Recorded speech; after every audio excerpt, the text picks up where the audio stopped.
Eu não sabia da morte nem dos seus significados. Eu até gostava da palavra e eu me encantava a triste elegância ou a elegante tristeza das mulheres de negro chorosas em velórios. De certo, só que era alguma coisa de muito grave.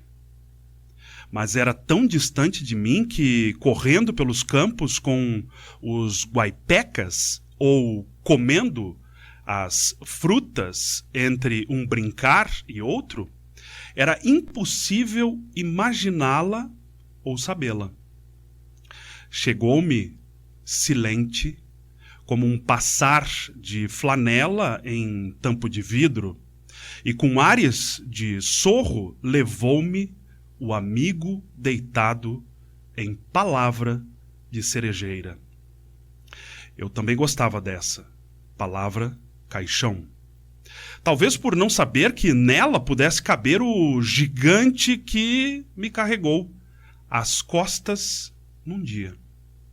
Ali, no centro da sala, como num passe de mágica em frente ao féretro, me grampearam ou branquearam os cabelos, como se tivesse dormido na geada. Eu simplesmente petrifiquei por dentro e entendi que, assim como a saudade, que também é uma palavra bonita, a morte, em um dos significados que traz como disfarce, que acolhe à toa num leque de opções, é guri, que fica sem pai, ou como um gato, sem dono, assim, sem pernas para se enroscar. Esse é um trecho do livro Um Arado Rasgando a Carne.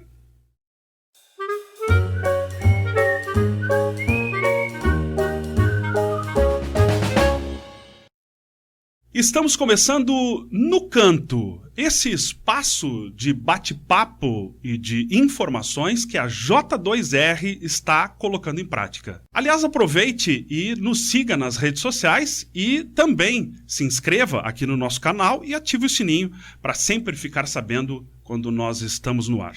Eu li, no início aqui do nosso episódio, um trecho desse livro que é de autoria de Cláudio B. Carlos. Cláudio B. Carlos, entre outras coisas, foi um poeta, também escritor, nasceu em São Cepé, no Rio Grande do Sul, em 22 de janeiro de 1971. E, há poucos dias atrás, ele nos deixou. Era uma pessoa que colocava as ideias muito mais à frente do que a própria vida. Ele tentava, de alguma forma, trazer a cultura, a arte, a poesia sempre à frente do seu tempo. Então, o nosso episódio de hoje é dedicado ao grande CC.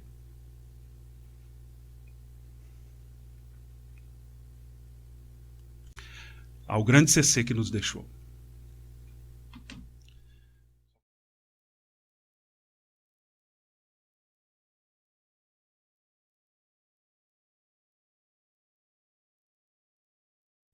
E o episódio de hoje recebe a psicóloga Saone Matei, porque nós estamos em janeiro.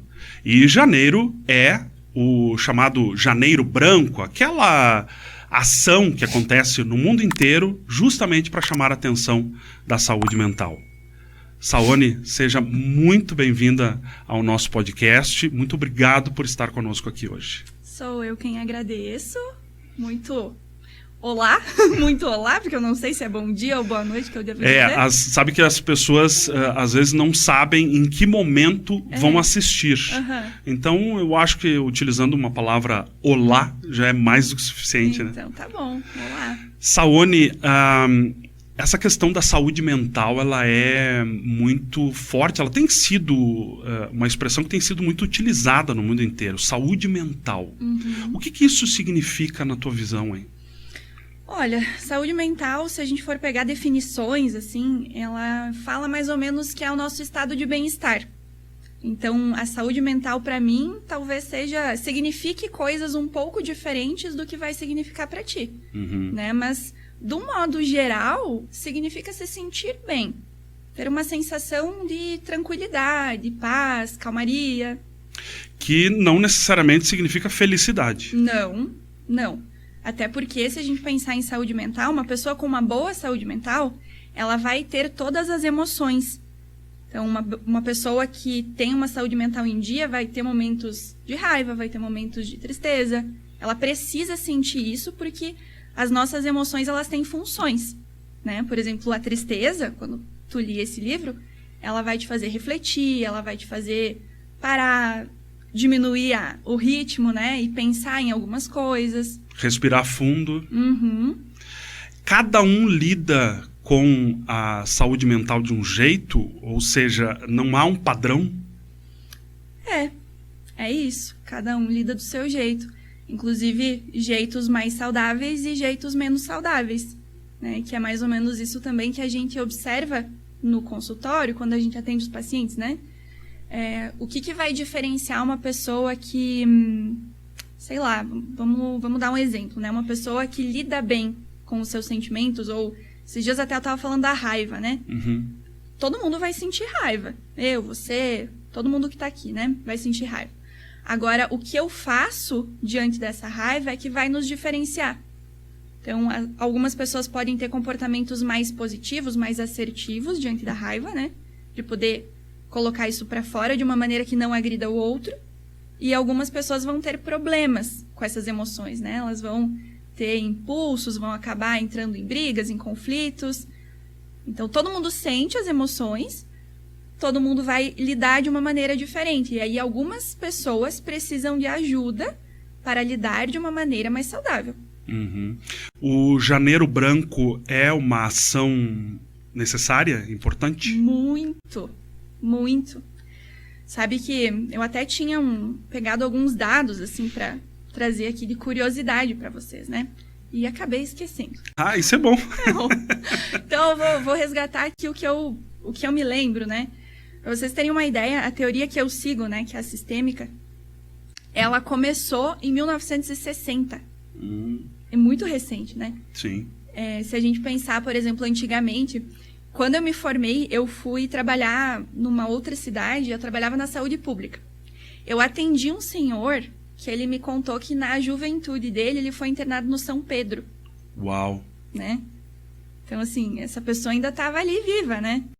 Num manicômio. Sim. Um hospital psiquiátrico.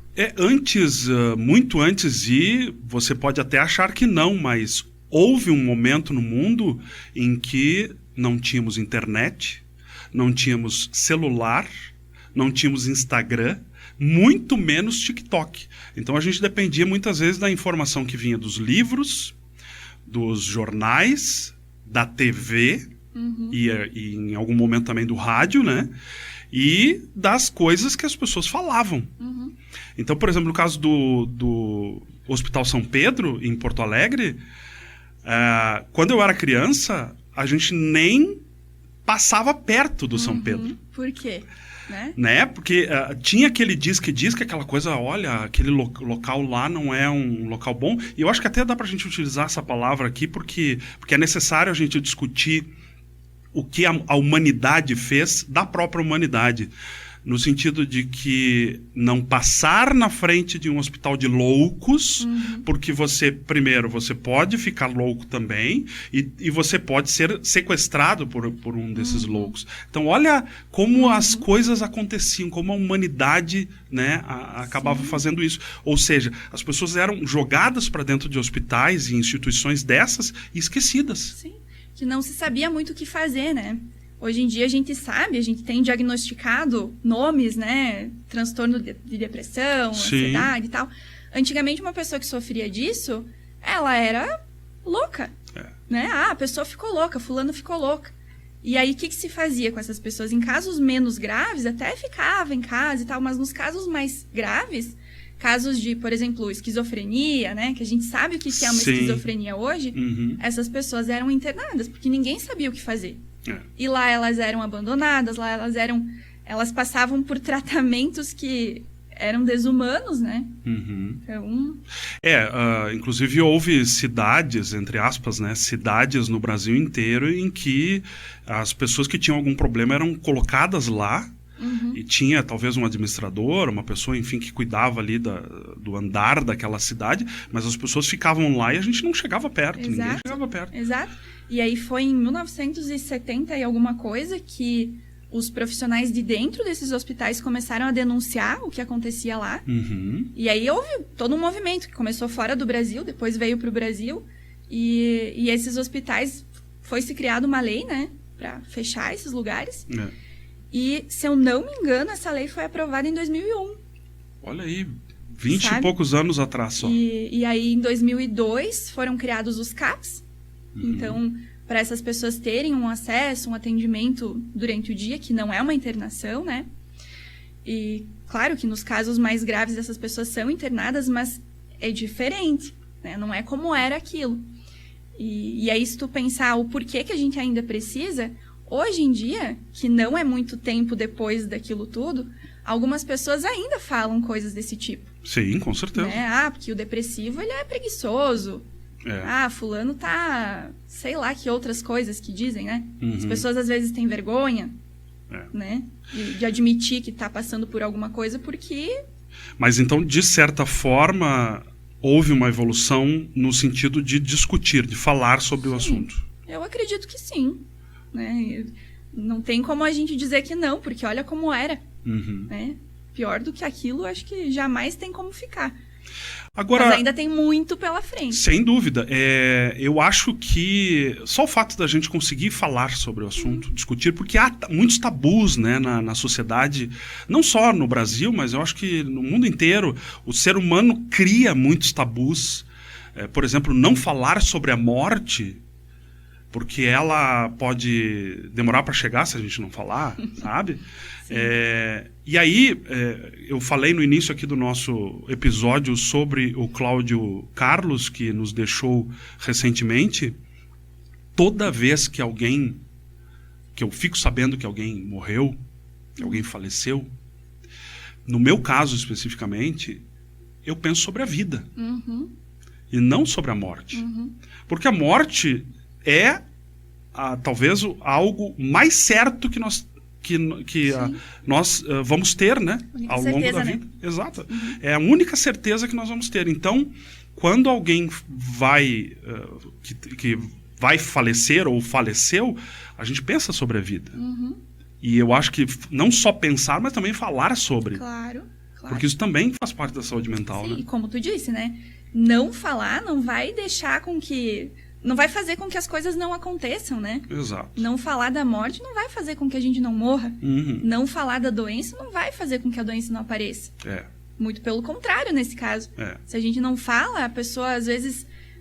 tem casos, assim, que eu atendo da pessoa e dizer, olha, eu sempre fui assim. Só que, na verdade, essa pessoa está em um quadro de doença. E aí, na psicologia, isso é um pouco confuso, porque algumas pessoas, de fato, passaram anos da vida apresentando um certo comportamento, um certo padrão de funcionamento mais triste, mais ansioso, mais briguento, muitas vezes. Sim. Essa pessoa acha que ela é assim. E, às vezes, ela aí, se ela não souber que isso é um traço de algum transtorno, ela não vai tratar e ela vai permanecer o resto da vida assim, colhendo prejuízos, né?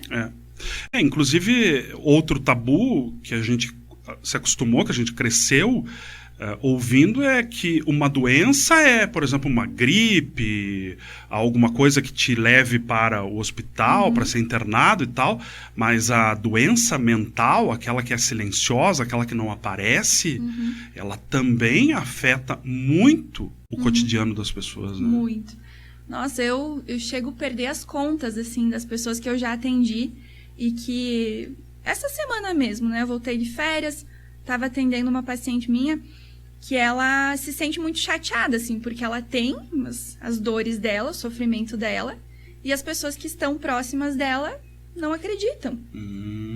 Então, ela passou a parar de falar que ela sente isso para essas pessoas, então ela não tem nem com quem muito contar, porque essas pessoas têm esse preconceito que eu falei antes. Isso aí é só porque tu não vai na academia, isso aí é porque tu tá com a cabeça vazia. Ou porque você não está trabalhando, Né? ou porque você está trabalhando E quando demais. a gente for pensar assim, essas relações, se elas acolhessem mais, Aham. se elas pudessem sentar para conversar, para ouvir, talvez a minha paciente melhoraria, né? E aí, como psicóloga, não te dá vontade de tratar também a família? É por isso que eu me especializei em terapia sistêmica de família. Família, daí. Sim. Uhum. Quando a gente tem relações muito importantes que impactam na vida do nosso paciente, a gente pode chamá-los, né? E a Claro. gente acaba fazendo isso. Eu chamo mãe, chamo pai, chamo Isso, irmão. isso já está mais ou menos inserido no teu trabalho. Quer Sim, dizer, se você sim. sentir necessidade de chamar o pai, a mãe, alguém da família... Sim.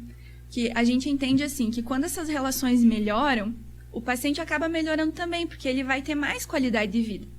Uma relação mais tranquila, uma relação que tem abertura, que não tem preconceito, ela é uma relação mais saudável. E, consequentemente, as pessoas envolvidas ali vão ficar mais saudáveis. E como é que é a reação de um familiar quando você chama? Depende como que a gente chama, Uhum. né? Porque, assim, a experiência vai trazendo também pra gente alguns jeitos melhores, né? Logo no começo, assim, quando eu tava ainda na faculdade, na faculdade mesmo a gente tinha os atendimentos,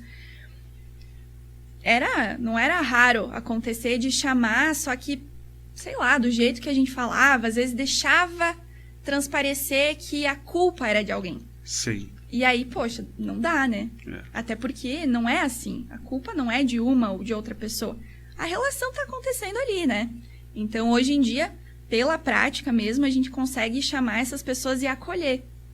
Acolher o paciente, acolher aquela outra pessoa que às vezes está influenciando, mas que ela também não é culpada, né? Porque a relação foi assim a vida toda. A pessoa não faz por querer, não faz por maldade. Então, hoje em dia as pessoas aceitam muito melhor. Vou te contar um exemplo. Também, eu vou contar alguns exemplos que eu acho que bem mais fácil de tu entender. Por favor, faça isso. Há um tempo atrás eu chamei a mãe de uma menina e ela tinha pavor de psicólogo. Pavor. A mãe. A mãe. Aí eu disse, tá, me conta, né? Quero saber por que tu tem pavor de psicólogo.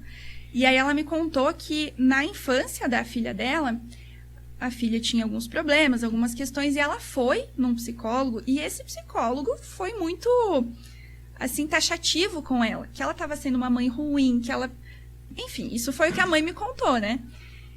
Colocou ela justamente nesse lugar que eu te disse, como uma culpada, né? Não tentou acolher essa mãe para ver que, poxa, tá, então se ela estava fazendo errado, como que ela poderia fazer?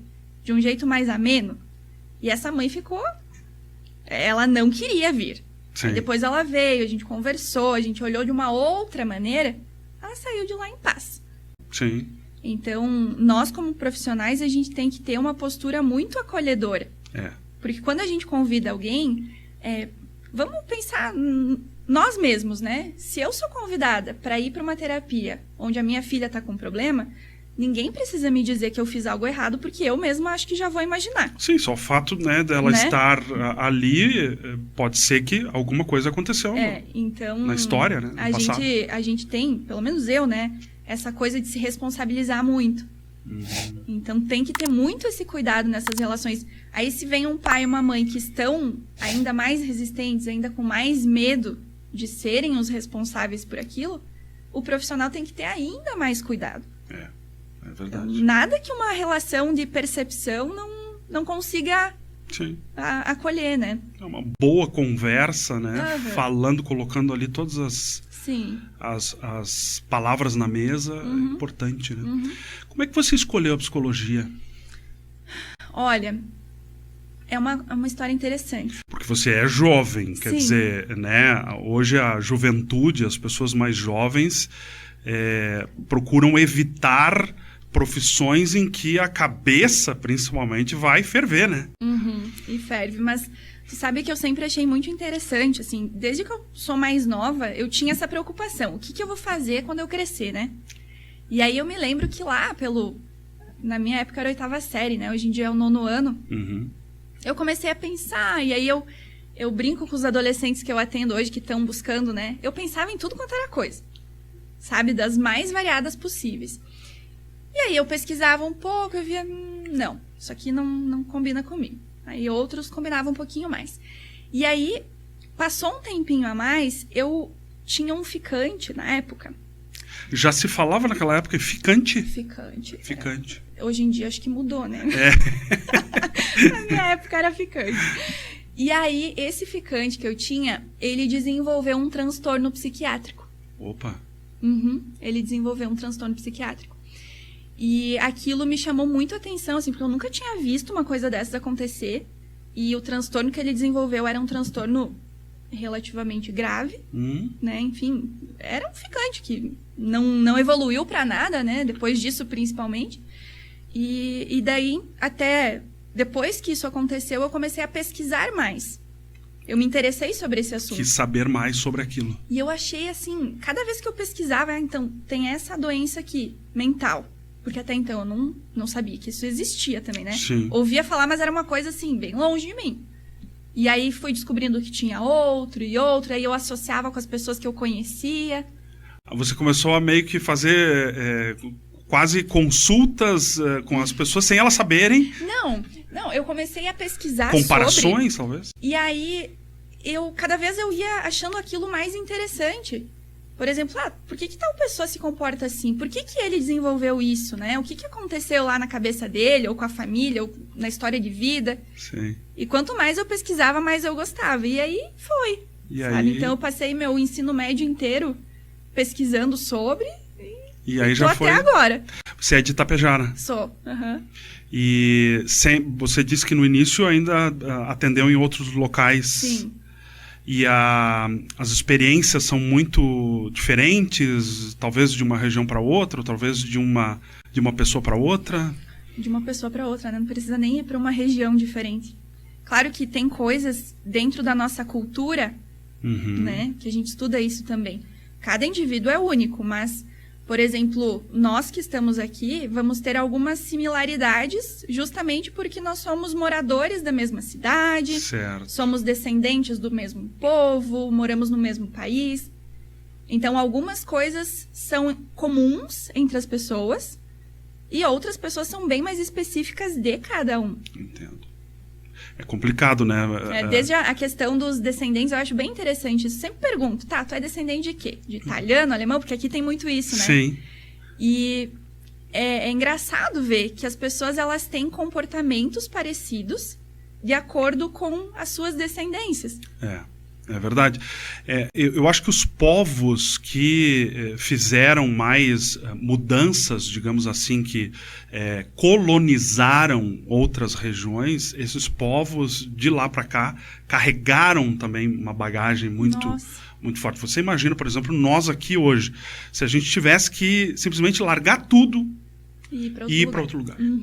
Como tem acontecido em Itapejara, especificamente, um fenômeno que tem acontecido principalmente neste município de Itapejara, no Rio Grande do Sul. Você que não é do Rio Grande do Sul, o município de Itapejara fica no norte do estado, muito próximo de Passo Fundo, mas aqui especificamente vem acontecendo um fenômeno que é a chegada dos venezuelanos, né? Aquelas pessoas que viviam até um certo tempo na Venezuela e, de repente, tiveram que largar tudo para ir para uma outra cidade, para uma outra cultura, justamente para buscar a felicidade.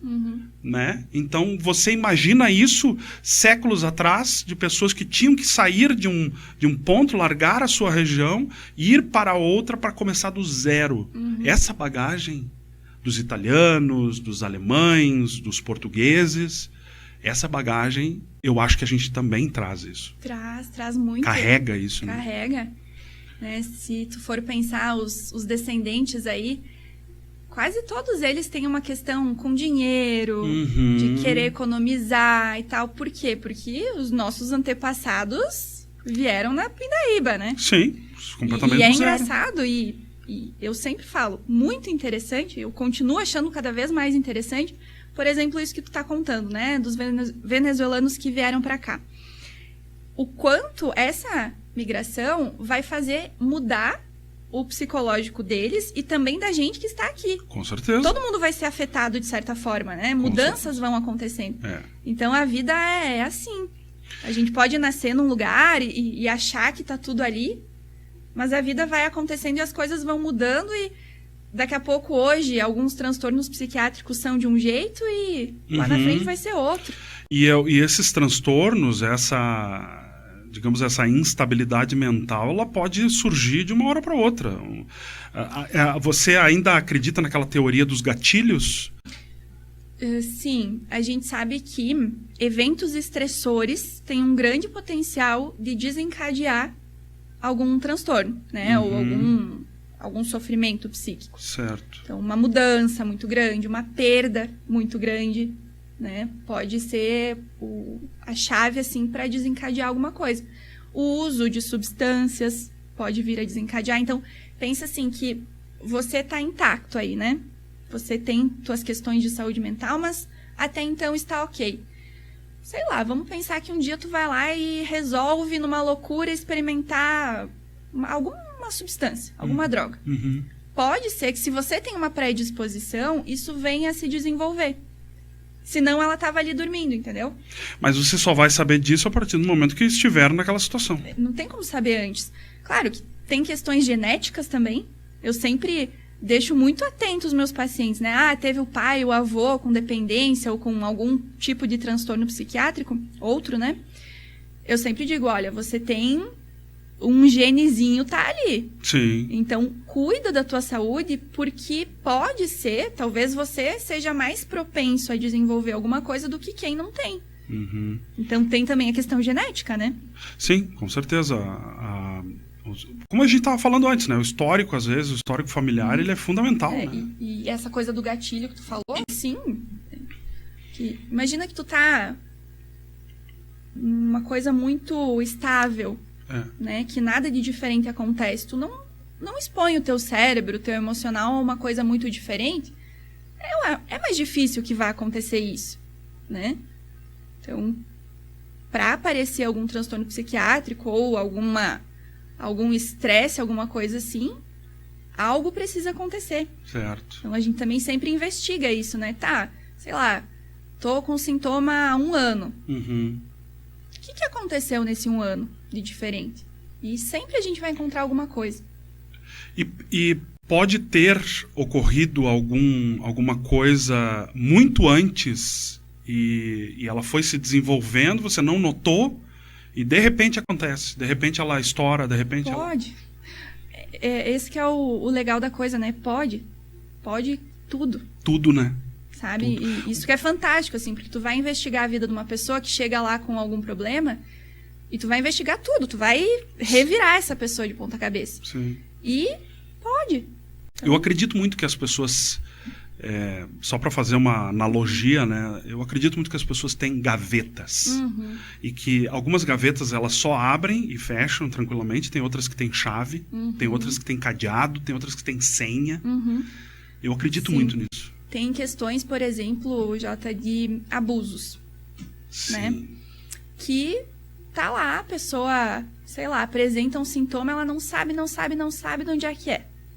E aí ela vai organizando algumas coisas na vida, ela vai vindo pra terapia, ela vai melhorando em alguns outros aspectos e, de repente, ela lembra. Né?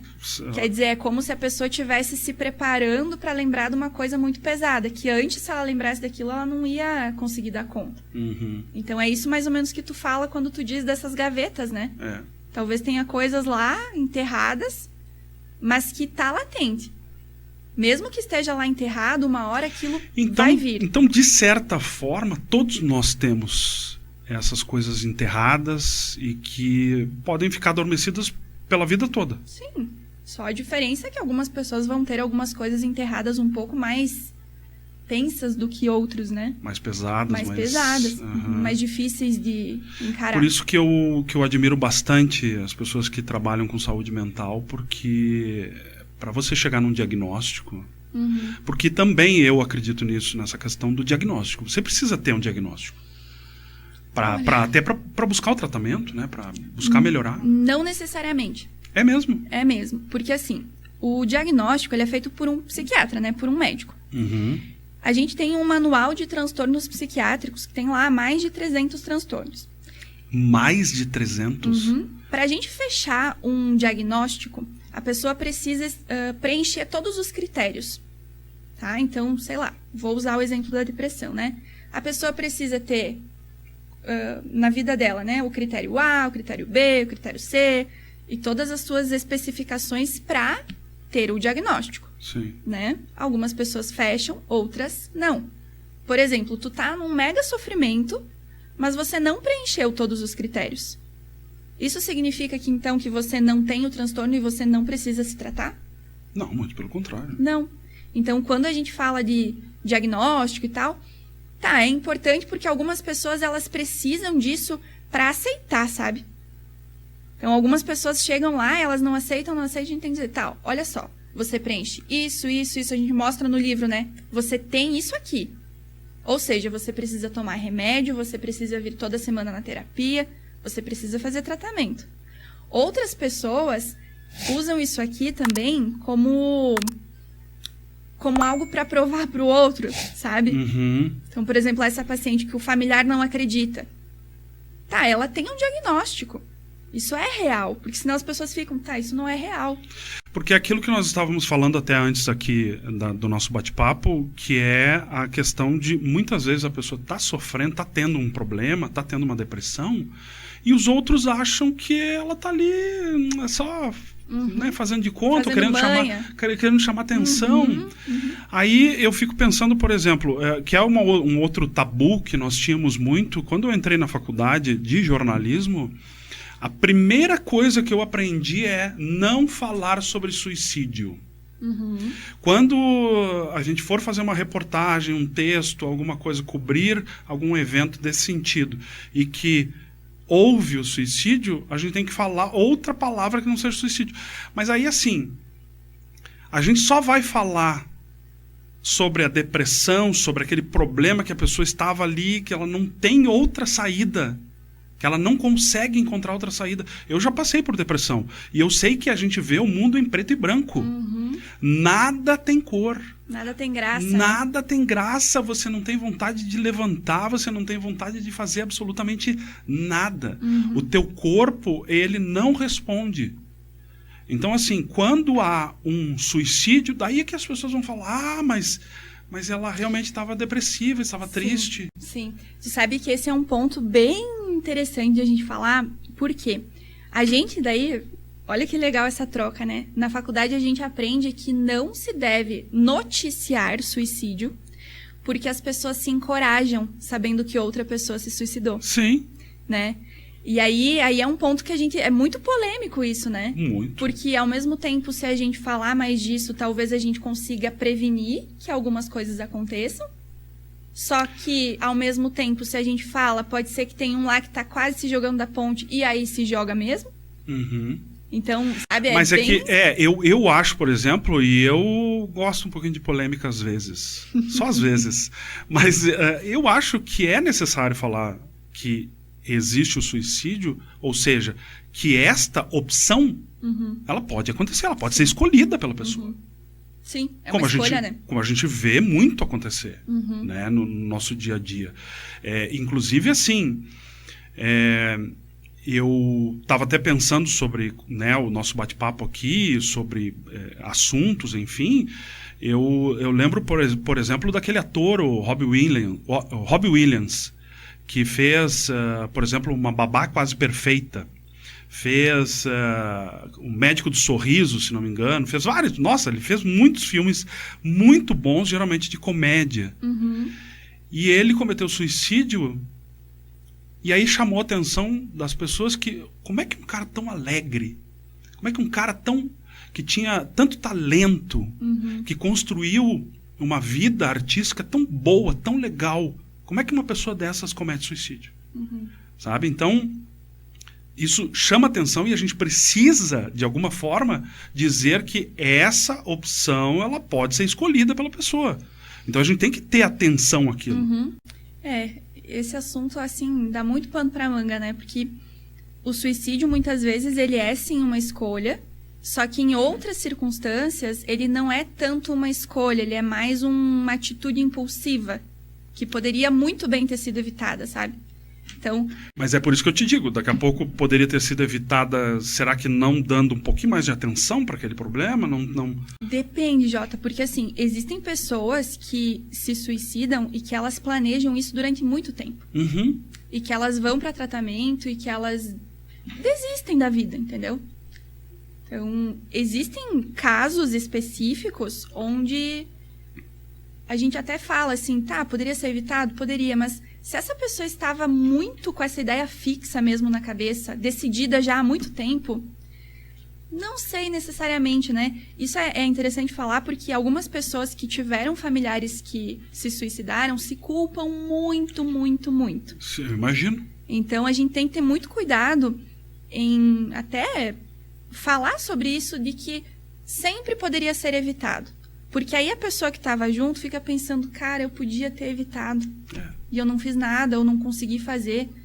E aí é importante que essas pessoas saibam que elas são familiares, que elas precisam acolher, que elas precisam conversar sim, mas elas não são profissionais da saúde, elas também não conhecem todos os sintomas. Não sabem como tratar aquilo. E mesmo algumas que ajudaram muito seus familiares, ainda assim os familiares se suicidaram. Sabe? Então é um assunto muito assim. E aí tem outros casos, por exemplo, que aí eu já sou muito... Que daí eu iria pro outro lado, assim, da não divulgação, né? Uhum. Teve uma época, um tempo atrás, que ocorreram vários suicídios. E aqui na nossa região, especificamente, acontece muito. Sabe? Eu costumo conversar isso com um colega meu, que a gente fica bem chocado, assim. Porque acontece um, daí logo depois a gente escuta outro. Não sei exatamente o que acontece, mas acontece muito. E teve um tempo atrás que saiu foto. Ah, sim. Aí é complicado. Saiu foto. E aí aquelas fotos... Tu imagina uma pessoa que já tá muito mal. Uhum. Recebe aquela foto... Sabe? Então... É muito complicado. É muito relativo essa coisa da divulgação, né? Essa coisa também das redes sociais, né? Uhum. Eu costumo dizer que as redes sociais são uma terra sem lei. E isso é muito preocupante, né? Muito preocupante. Eu acho que também faz parte da saúde mental a questão de que as redes sociais precisam, de alguma forma, de um olhar um pouco mais atento, né? E até no ponto da divulgação, né? Do noticiar, né? Depende muito como que é esse noticiar. Porque no momento que eu pego uma pessoa que... Ali, o ator, né? Que era feliz e tal. E a gente se questiona e a gente fala sobre isso de uma maneira fazendo com que as outras pessoas pensem ou entendam que não precisa fazer isso e tal. Ok. Né? Mas algumas pessoas até... ficam glamorizando. Isso. Algumas pessoas até glamorizam, dão uma ênfase. Uma ênfase. E aí... houve recentemente a morte, depois, claro, ficou sabendo como isso aconteceu, do PC Siqueira, que era também um influencer, foi um dos primeiros, talvez não digo o primeiro, mas um dos primeiros brasileiros a chamar atenção no YouTube, né? E ele foi depois, né, a carreira dele se desenvolveu por causa disso. Mas já se percebia nele uma depressão, ele já era depressivo. Depois que ele morreu, eu não lembrava direito dele, enfim, fui lá olhar o vídeo dele, o último que ele gravou. O último, né? O último. Que ele desejou Feliz Natal para quem estava sozinho. Aquilo ali já era um sinal, né? E aí, ao mesmo tempo, ele talvez tentou buscar uma saída nas drogas. E aí dizem que no momento que era a namorada dele, ou a ex-namorada dele, que estava junto, né? E eles teriam passado algumas horas se drogando e ele, sob o efeito das drogas, que ele cometeu suicídio. Então, como tu disse, daqui a pouco, naquele momento, ele fez algo que nem ele estava planejando. Sim. Foi uma coisa mais impulsiva. A influência das drogas pode ter afetado. Mas, enfim, é como você diz, daqui a pouco, uma hora ou outra, isso vai acontecer. Sim, sim. Isso é muito ruim e, ao mesmo tempo, chama a atenção que cada pessoa vai lidar com a sua saúde mental de um jeito e a gente só precisa mesmo, nós, principalmente como formadores de opinião, a gente precisa mesmo chamar atenção para isso, conversar sobre isso. Porque no caso dele também, né, Com certeza, algumas coisas estavam acontecendo na vida, ele devia estar Sim. vendo a vida preto e branco, né? Sim. E o que é importante as pessoas saberem é que tem tratamento para isso. É. A gente tá vendo a vida preto e branco, mas não é porque a vida é preto e branco, é porque lá na cabeça, no cérebro da pessoa, tá faltando alguma coisa, tá desalinhado alguma coisa. Então, tem tratamento, tem como mudar e melhorar. Como é que é o perfil dos teus... A gente chama de pacientes ou clientes? Tanto faz. Pacientes, Porque clientes. eu já conversei com psicólogos e psiquiatras que dizem, não, ele não é meu paciente, ele é meu cliente. Mas aí depende da relação, né? Depende da relação. Olha, não tem muito perfil único e exclusivo, sabe? Quem me procura, eu sempre busco acolher, então... Não tem uma idade, não tem sexo? Não. De criança até idoso. Né? Volta e meia aparece uma história de vida diferente aí. O importante pra mim não é o perfil, assim, se é adulto, se é jovem, o quê, mas é o que acontece na vida daquele sujeito. Então... E você tá preparada para o que vier. O meu papel é fazer uma análise do que tá acontecendo ali naquela vida e tentar ajudar. Sim. Então, indiferente pra mim se é homem, mulher, novo, velho, né? A Saone Matei tem psicóloga? Tenho. Quando a gente entra para a faculdade de psicologia, desde o início, os professores nos incentivam muito a fazer terapia.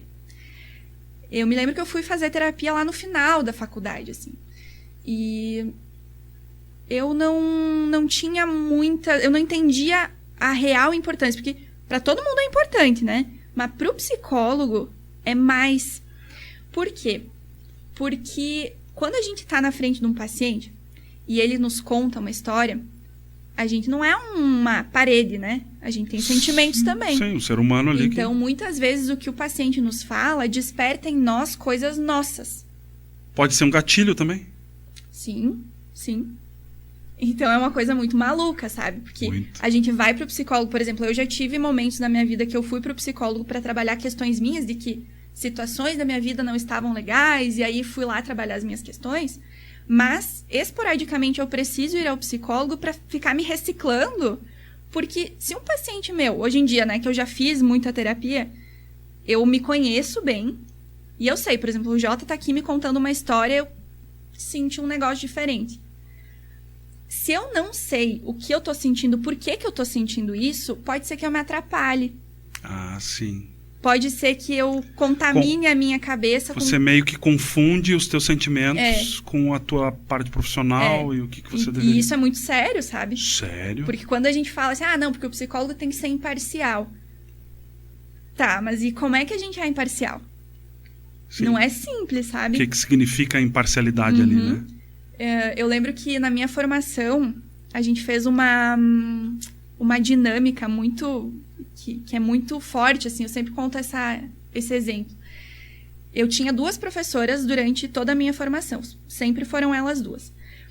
E aí, a gente fez uma dinâmica que eu sentei para ser a psicóloga de uma colega minha, na frente da turma, né?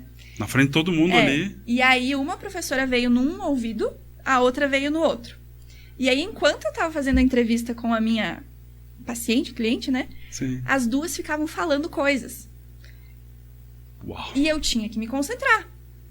Né? A tarefa era, você precisa se concentrar, você precisa atender direito o teu paciente. Só que elas ficavam me falando, você não presta, você é burra, você não sei o quê. Né? Cada uma de um lado. E as 2 negativas? Não, uma falava bem e outra falava mal. Uma dizia um anjinho mau, um anjinho do bem. Uau. E a outra Bela dizia, dinâmica. vai, você é capaz, não sei o quê. E aí, no começo, eu tava muito concentrada. Eu tava conseguindo, sabe? Mas chegou um momento que eu não consegui mais. Eu disse, Deus me livre, não, chega. Sabe? Bateu o desespero ali. Bateu um desespero. E você começou a se questionar. Isso. E aí, essa dinâmica aconteceu pra gente entender o quanto a gente precisa se conhecer muito bem pra saber que a gente vai estar na frente de um paciente e, algumas vezes, algo vai gritar ali dentro de nós. Né? E a gente precisa saber o que fazer com aquilo. Né? Porque aquilo que eu tô ouvindo, por exemplo, eu tô te atendendo e eu tô racionalizando algumas coisas, né? Pra te falar. É exatamente o que eu quero te dizer? Ou essas coisas têm a ver comigo e com os meus preconceitos, com a minha história.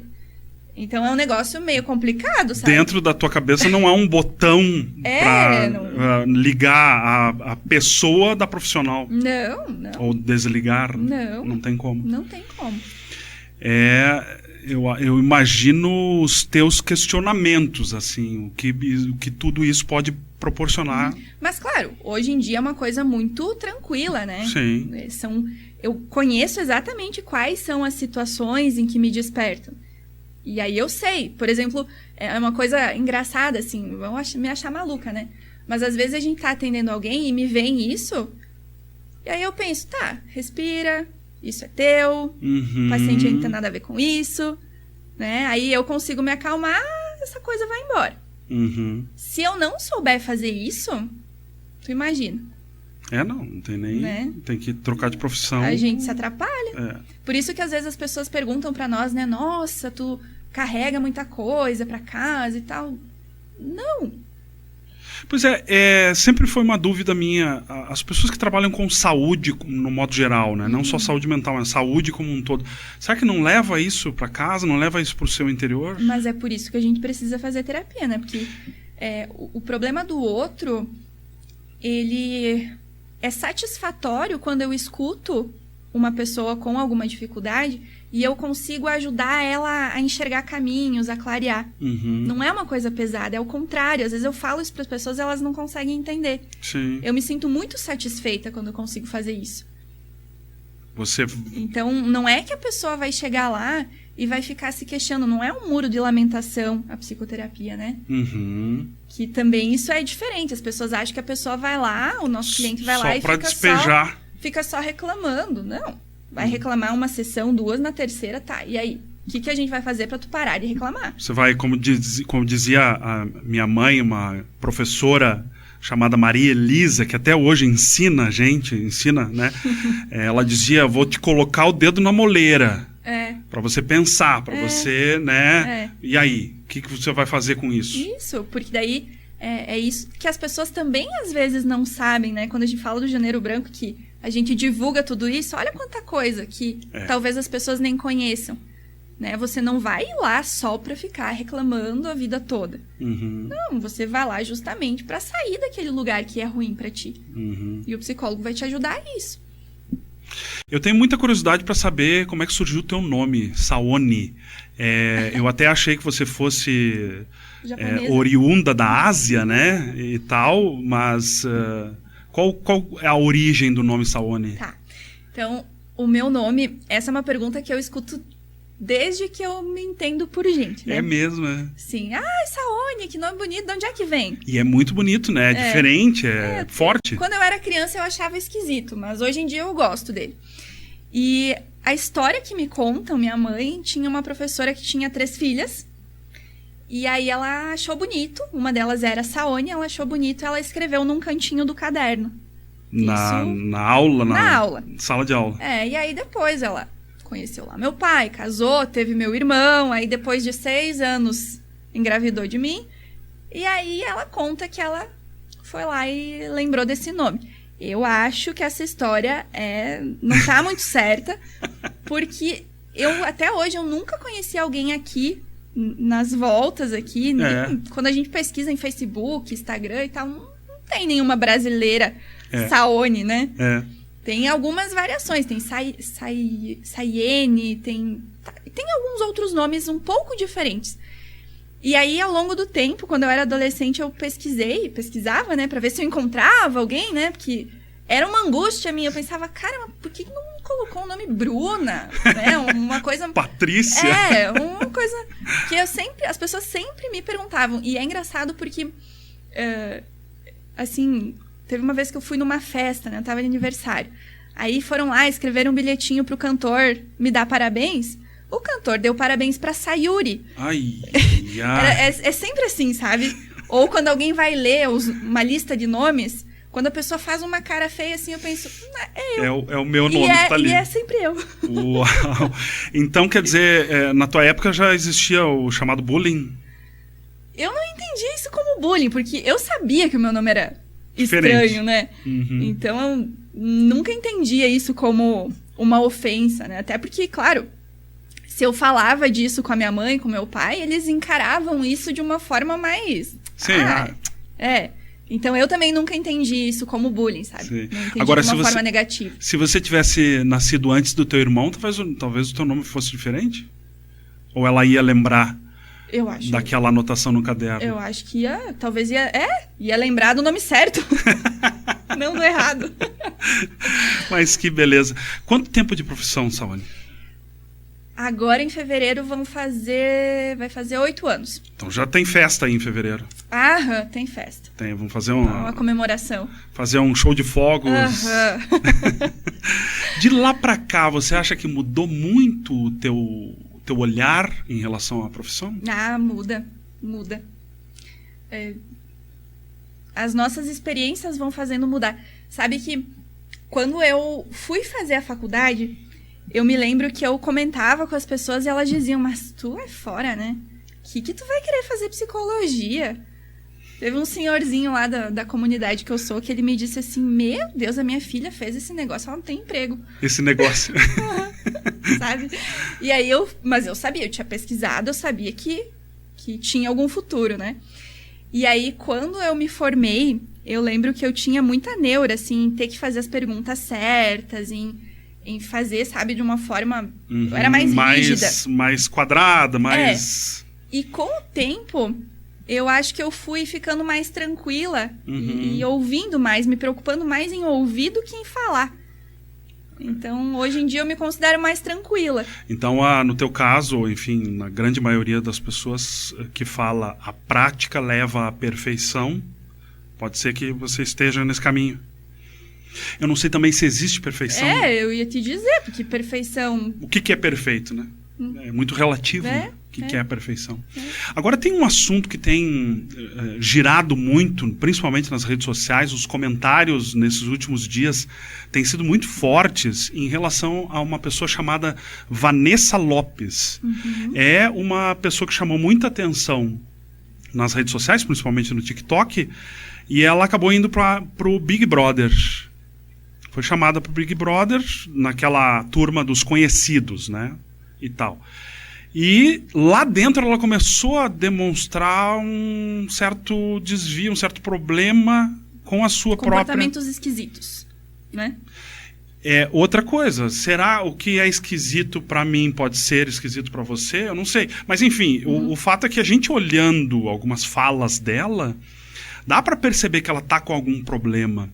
E aí, um dos comentários, uma das teorias que surgiu é que ela poderia ser estaria sendo algo como a Larissa Manoela, que foi muito sugada, entre aspas, teria sido muito sugada pelos pais, enfim, pela mãe. E essa Vanessa Lopes pode ser que estaria no mesmo caminho e agora teria embutido isso na cabeça, que ela precisa cuidar da família de qualquer jeito, e agora ela lá confinada, ela começa a surtar. Você acha que isso é possível acontecer? Olha, saber exatamente o que levou ela, o que está levando ela a apresentar isso, só uma boa avaliação vai conseguir dizer, né? Mas se a gente levantar hipóteses, né, que são essas teorias aí que surgem, né? São hipóteses. Pode ser que sim, porque o Big Brother, até eu também estou assistindo, porque é interessante ver como que essas pessoas reagem, né? Não sei se elas estão fingindo ou não, se é esquematizado ou não, mas é interessante ver o funcionamento das pessoas, né? Eu até não assisto o Big Brother em si, mas os assuntos que surgem, né? Ali, eu me aprofundo, porque eu gosto de conhecer as pessoas, o ser humano. E aí, o Big Brother, ele tem sido, pelo menos esse que eu estou vendo, né? Um ambiente de tensão. É um ambiente que é para ser estressor. Né? Ele já é feito ali para que aconteçam esses conflitos, E assim, como é que as pessoas lidam com isso? Cada um, como a gente falou antes, cada um vai lidar de um jeito diferente. Uma hipótese pode ser que ela esteja apresentando isso porque ela está num ambiente muito estressor para ela. E aí a cabeça dela tá dando uns... E talvez isso também tenha sido um gatilho. Sim, mas também pode ser que isso também signifique algo que já acontecia aqui fora antes. E que as pessoas não tinham acesso. Que é aquele negócio que a gente falou antes da gavetinha. Sim. Pode ser que muitas coisas aconteceram na vida dela e aí agora que aconteceu algo mais intenso, isso veio à tona. Então, se ela um dia for, por exemplo, para um tratamento, provavelmente vai vir tudo isso. Vai vir a questão do Big Brother, vai vir a questão de família. E tudo que pode influenciar e fazer desenvolver algum transtorno, se é isso que ela tá tendo, né? Será que a pessoa começando muito cedo, muito jovem, principalmente conhecendo o sucesso muito jovem, será que isso também pode ser um gatilho? Pode ser alguma coisa, uma pressão muito grande? A gente pode pensar assim, o que o cérebro de uma criança está preparado para viver? Né? Então, o cérebro da criança, se a gente for pensar de forma bem natural e leve, né? É feito para brincar, para viver uma vida tranquila, né? Com uma família organizada. Sim. Então, é isso que uma criança deveria fazer. Ela deveria viver uma infância. Quando essa infância vem com outras coisas, né? Claro que provavelmente a gente também vai ter muitos pontos positivos de ela ter conseguido tudo isso, né? Claro. Desenvolveu muitas coisas. Mas vai saber também tudo que estava por trás. Tudo que ela precisou passar muito cedo e que ela não tinha maturidade para viver. E aí entra a questão do pai e da mãe, né? Como que o pai e a mãe encararam isso? Como que o pai e a mãe amenizaram isso quando vinha? Ou não amenizaram, né? Sim. Ou intensificaram? É muito difícil, né, da gente saber exatamente o que acontece. Eu até estava lembrando também do caso da Sandy e Júnior, né, que era uma dupla de irmãos que desde criança, muito criança, eles começaram a conhecer o sucesso porque o pai, né, no caso fazia muito sucesso já, eles já conviviam com o mundo artístico. E agora, recentemente, o Júnior disse que está desenvolvendo síndrome de pânico, porque ele não tem a irmã ao lado, que ele não tem, né, aquela rotina que ele tinha alguns anos atrás. A dupla se separou, enfim, cada um foi cuidar da sua vida e tal, mas ele desenvolveu, ou estaria desenvolvendo, síndrome de pânico. Então, é muito difícil, eu acho, para essas pessoas também encararem o sucesso e a fama. É que eu não sei, né, eu nunca fiz sucesso na minha vida, a gente não tem... Nunca atendi ninguém também que... Mas então se prepare, porque agora, depois desse podcast, você vai fazer sucesso. Vai estourar. Porque assim, as pessoas mais populares assim que eu já atendi, que me vem isso na cabeça, o que a gente trabalhou com elas? A questão dos limites. Quando a gente é muito famoso, né, uma pessoa é muito famosa, a vida dela é exposta para muita gente. E muita gente se sente no direito de dizer o que tem que ser feito, de se intrometer. Todo mundo tem opinião sobre tudo. Todo mundo tem opinião. E aí entram muitas coisas, né? Quando a gente forma a nossa personalidade, né? Vamos pensar numa criança. As pessoas, a comunidade, a família ali que mora perto dela, ela fala que é uma criança boa, uma criança querida. Ela vai se desenvolvendo e ela vai acreditando nisso. Né? Se tu pegar um aluno na escola, aquele aluno que as pessoas dizem que, os professores, porque esse é o terrorzinho da turma. Né? Tem uma coisa que a gente chama que é profecia autorrealizatória. Que ele explica o seguinte, que quando a gente fica falando muito para essa pessoa que ela é um terror, que ela é isso, ela vai se comportar daquela maneira. Então seria uma profecia autorrealizatória. Pelo contrário, geralmente, isso foi o meu tema de TCC. É mesmo? Então sabe de cor e salteado. Quando a gente fala nessa questão dos professores, né? As meninas, por exemplo, é muito mais comum que os professores elogiem, porque elas fazem florzinha, não sei o quê. Olha que linda, que dedicada e tal. E acaba que, geralmente, as meninas tiravam mais notas melhores. E adivinha quem tirava as notas piores? Os meninos. O terrorzinho, né? E principalmente o terrorzinho. E aí é engraçado que se uma professora fizer um experimento, por exemplo, e ela começar a gostar desse terrorzinho e olhar pra ele como um menino querido. Ele é querido, elogiar ele, que ele se comporta e tal. O que acaba acontecendo? Ele começa a se comportar melhor. Então, assim...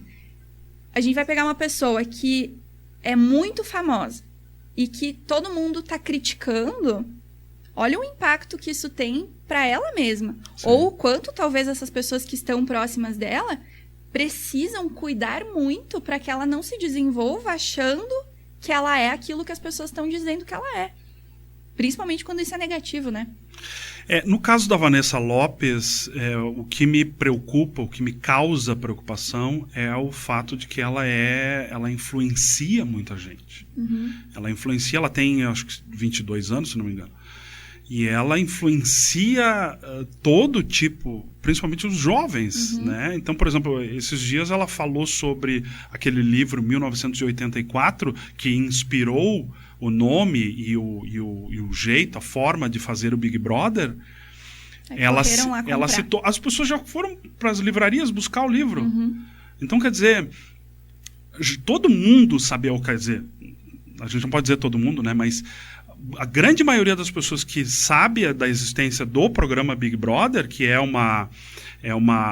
formato importado, inclusive, né? Aqui que entrou no Brasil. Mas todo mundo sabe que o Big Brother foi inspirado nesse livro. Uhum. E agora, de uma hora para outra, já que ela falou, agora todo mundo vai comprar. Uhum. Então, o fato dela influenciar e ao mesmo tempo estar apresentando certos transtornos, isso me causa preocupação.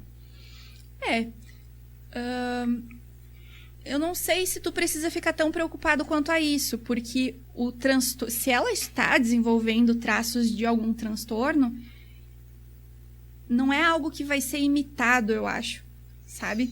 Que aí não seria real.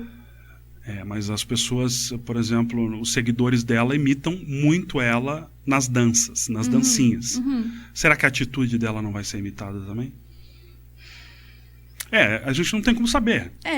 Que... Não sei, porque aí também a gente não tá falando de um comportamento, né? A gente tá falando de um sintoma. Uhum. De um sintoma psicológico. Então, daqui a pouco até isso possa ser utilizado para informar esses seguidores dela. Talvez tenha um impacto melhor. Sim, né? Falar sobre o assunto. De dar a importância explicar. De cuidar da saúde, né? De não passar por situações muito estressoras. Ou do que fazer, porque é a mesma coisa do meu ficante lá da adolescência. Quando isso aconteceu, isso me despertou mas o que é isso? Sim. Né? Eu fui pesquisar sobre.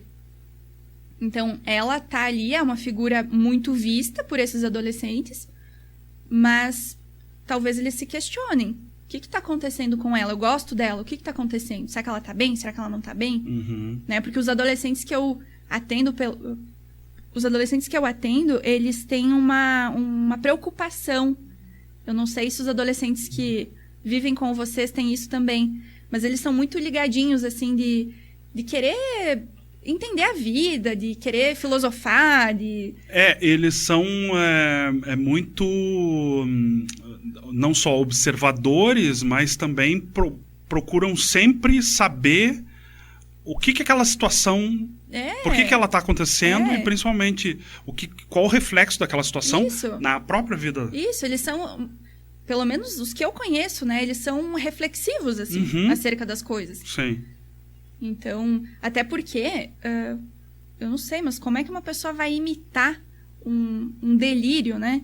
Não faria sentido, eu não sei por que uma pessoa faria isso.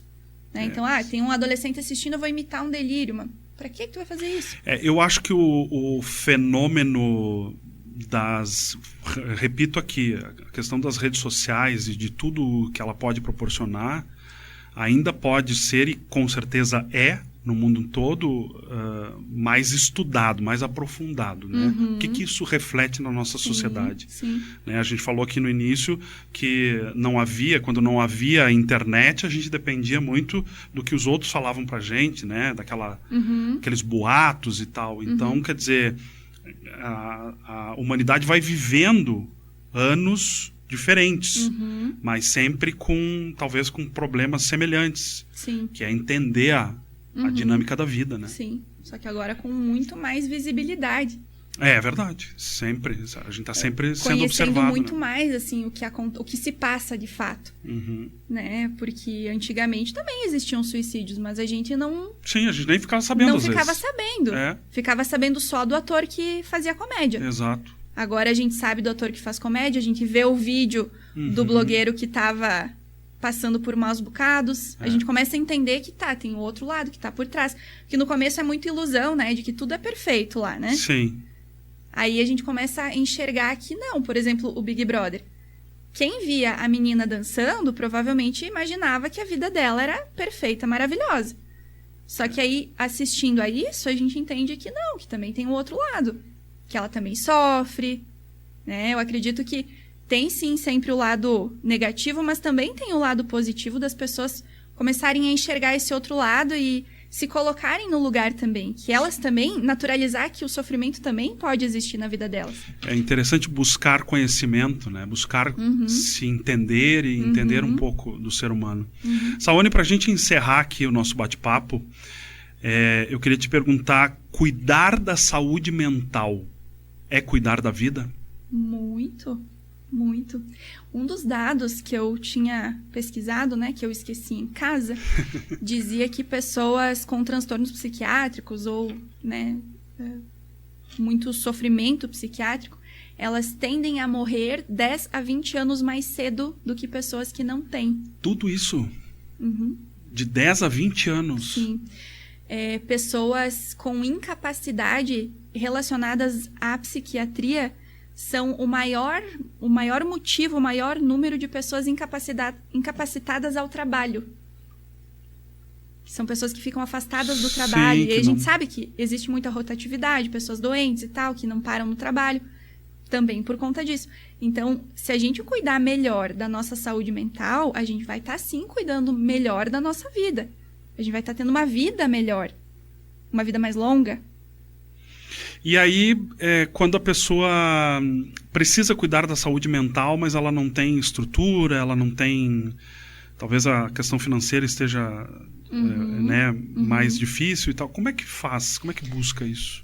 Olha, isso também estava nos dados lá. Eu não vou saber te dizer ao certo, mas os transtornos psiquiátricos graves... Isso foi feito pela Organização Mundial da Saúde em 2023. Saiu o maior estudo que foi feito desde a virada do século em saúde mental. Mas aí tem uma certa interferência também com aquele período da pandemia. Tem. Da pandemia, no primeiro ano da pandemia, aumentou 25% os casos de ansiedade. Mas, enfim, o que eu quero te falar tem a ver com o não tratamento, né? Eles conseguiram descobrir que no mundo todo, os transtornos mentais graves, pessoas com transtornos mentais graves, 71% não têm acesso a tratamento adequado. Puxa. É muita gente. Muita gente. Muita gente. E, enfim, tem outros dados lá que, se os ouvintes quiserem pesquisar, também vai estar por lá, né? De que 1 a cada 2 pessoas que têm depressão também não têm acesso à medicação adequada. Então, muita gente ainda não tem acesso.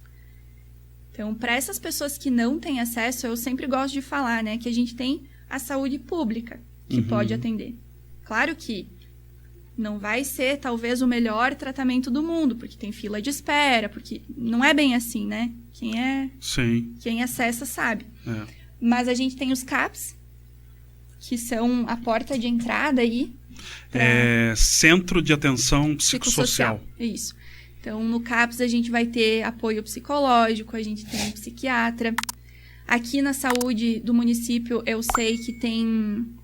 Né, aqui, em outros municípios também, porque eu também já trabalhei em outros municípios na saúde pública como psicóloga. Então, se as pessoas não têm acesso, elas podem procurar um posto de saúde. Claro que vai ter, provavelmente, uma lista de espera, né? Às vezes é uma rotatividade, assim, que a pessoa vai ter direito a tantos atendimentos, depois vai ter que dar uma pausa para poder girar essa fila. Sim. Né? Então, mas tem. Hoje em dia tem na internet algumas ferramentas, né? Tem o CVV. Eu ia dizer, o CVV tem um trabalho muito forte, Centro de Valorização à Vida. Inclusive, a gente está colocando aqui o número que é gratuito, né? Você pode ligar a qualquer momento. O CVV tem um trabalho muito Sim. focado nisso, né? Sim. De ouvir a pessoa, de conversar. Isso aí. Tem o CVV, tem alguns outros... agora eu não vou me lembrar o nome, mas há um tempo atrás uma menina me perguntou sobre... É uma plataforma que tem na internet ali, não lembro o nome, mas que faz atendimentos com valor social, né, que é um valor bem abaixo do valor particular, que tem também... que mais? Durante a pandemia, inclusive, houve alguns serviços online, né? Sim. Foram criados serviços Sim. online e eu acredito que eles tenham se mantido, né? Sim, sim. Serviço online em que você pode... E eu sempre digo assim, quando a gente quer cuidar da nossa saúde mental, até o padre da igreja Sem é uma dúvida. pessoa que vai ajudar. Eu sabe? até ia te perguntar sobre isso, a religiosidade Claro que pode sim. ser uma ajuda? Claro. O importante é que a pessoa pense assim, olha, tô com alguma questão aqui que tá prejudicando o meu bem-estar, né? Tô com alguma questão? Estou. Tá, o que eu vou fazer? Quais são as minhas possibilidades, né? Vai conversar com alguém. Sim. Nem que seja o padre, porque o padre, ele é uma pessoa que tem um conhecimento acerca disso também. Se ele perceber e entender que é um caso grave, ele vai te dizer, olha, vai lá em tal lugar, procura outra pessoa, né?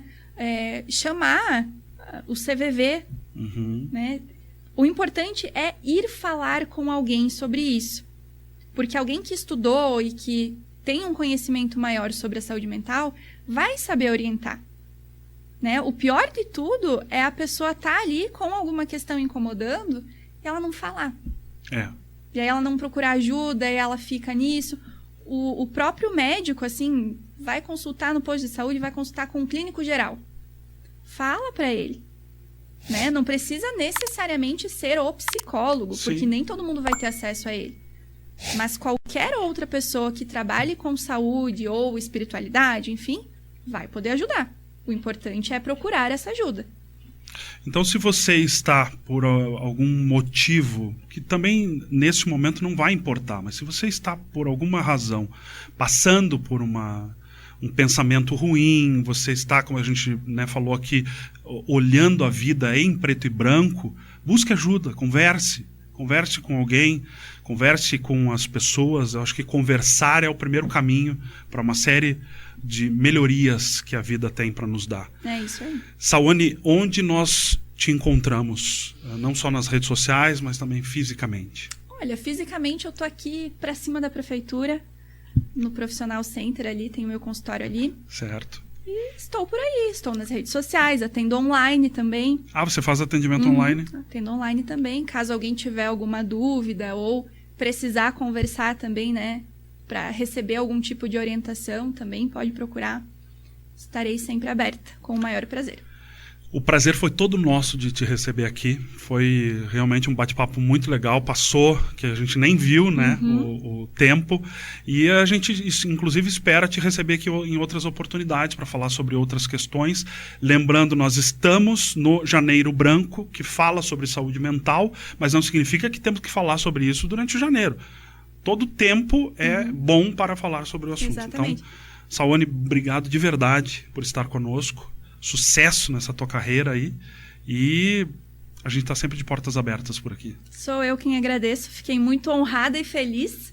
Gostei muito desse momento. E desejo que o ano todo, de todo mundo, seja um ano com bastante saúde, de paz e de bem-estar. Com certeza, bem-estar é sempre muito importante. Lembrando que aqui na descrição do nosso episódio do podcast tem todas as informações da Saone. Eu também vou deixar aqui o link da rádio online, que era do Cláudio Carlos, a Arte Viva, e tem todos os contatos também para buscar mais informações sobre o livro que nós trouxemos aqui um trechinho sobre ele. E a gente se encontra no próximo episódio de No Canto.